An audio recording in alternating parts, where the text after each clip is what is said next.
In relation to the Florida consent decree, what is happening in some other states for programming for limited English proficient students in terms of curriculum and teacher development?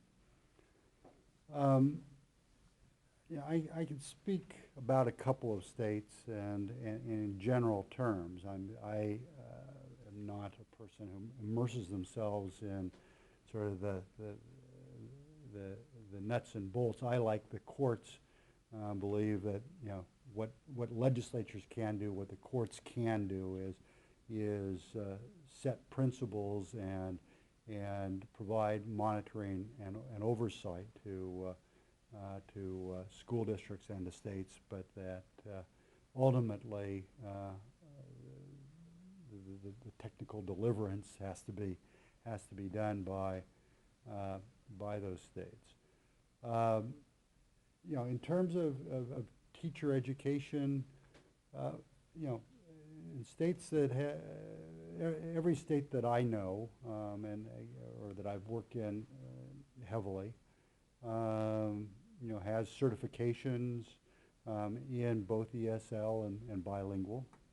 Often, as in California, ESOL or bilingual certification piggybacks on ESOL, where you first get what's known as a CLAD, and it's basically foundational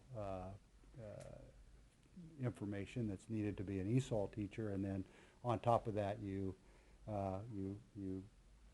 layer on native language obligations to have the native language and other things to be and information about bilingual materials, etc.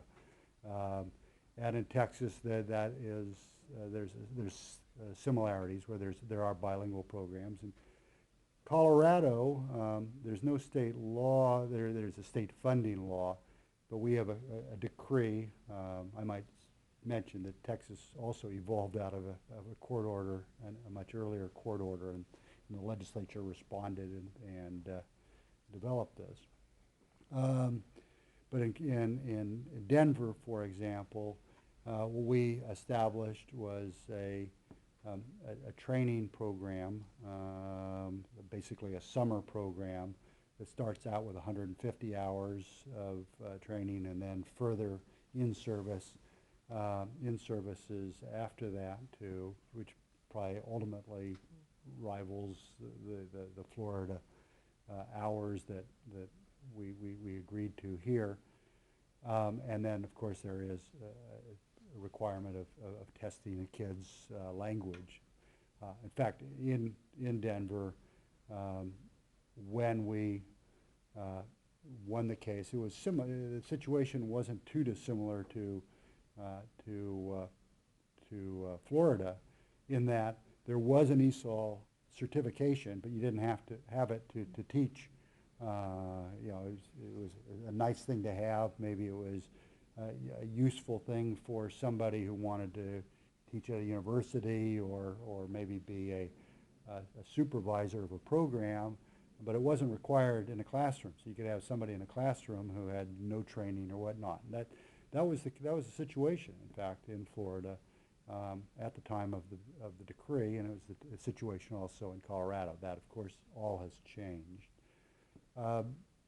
Other states like Massachusetts and New York do have dual degrees and do require people to be trained.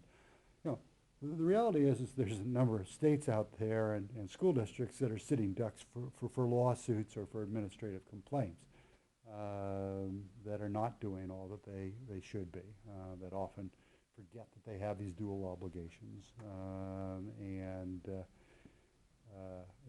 thus don't honor them. The other thing that ought to be said is that especially with respect to bilingual, is that most states that have these sorts of requirements also have a waiver system, so that if in fact you've made good faith efforts to find people, then impossibilities, is a sort of principle you learn your first year contracts in law school, that impossibility is a defense. it's obviously, you can't mandate something you can't do.